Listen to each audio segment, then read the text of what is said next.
Hello, everybody. Welcome back. Craven here. Last time we talked about why there is an increase of people around the world wanting to reform our monetary system.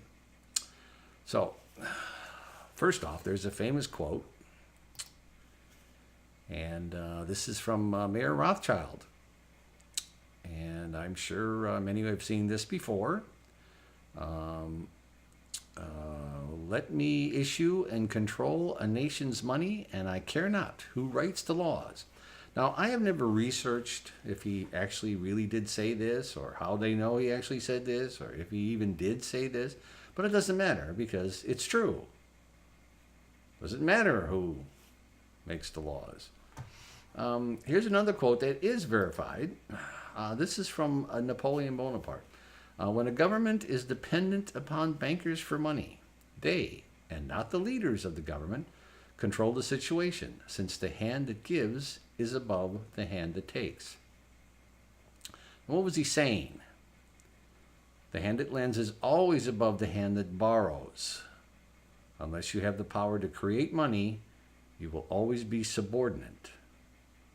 We will always be debt slaves. This is what is driving so many that want monetary reform. The system doesn't work. Now, if these quotes are too old for you, there was a recent study at Princeton University, I believe it was in 2015, and the conclusion was the preferences of the average American appear to have only a minuscule, near zero, statistically non-significant impact upon public policy. Is that conclusion clear enough for you? Now, in defense of the politician, if you are choosing to run for office because you want the power, you want to be the leader, you want to be in charge, or for whatever reason, in democracy, supposedly the one with the most votes will obtain the office.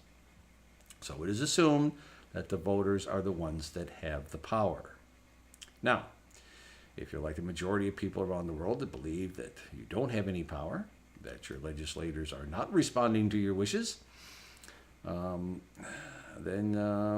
you want your government back, then you have to realize where the power is. It's not in your hands.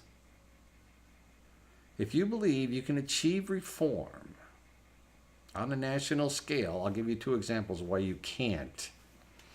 Okay, Ron Paul. Look what they did to him. He wanted to audit the Fed. Doesn't everybody want to know where the money went, what country got it, what worldwide central banks were bailed out? Dana Dash, I remember on CNN, was terrified, she said, of Ron Paul. Terrified. Because he wanted to do an audit. Dennis Kucinich. Look up H.R. 2990.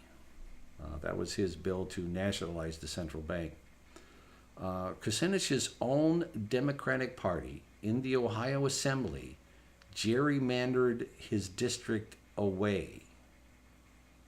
His own political party. Tell me where the power is. Okay. So, if you want monetary reform, it has to be done locally. It can be done locally. It's actually very simple. Take the power to create money away from those that currently have the power. Your elected officials will have no choice but to respond to those that have the power. And in this case, it would be back in the hands of the voter again. As long as the money creators have the power to create all the money, set the interest rate, determine how much money there will be in circulation, and keep all of us as debt slaves, your government will never be yours.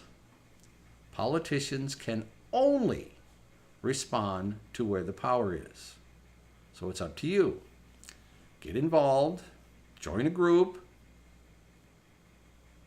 get off the couch, do something. Thanks for watching. Please like the video. And I'll see you again.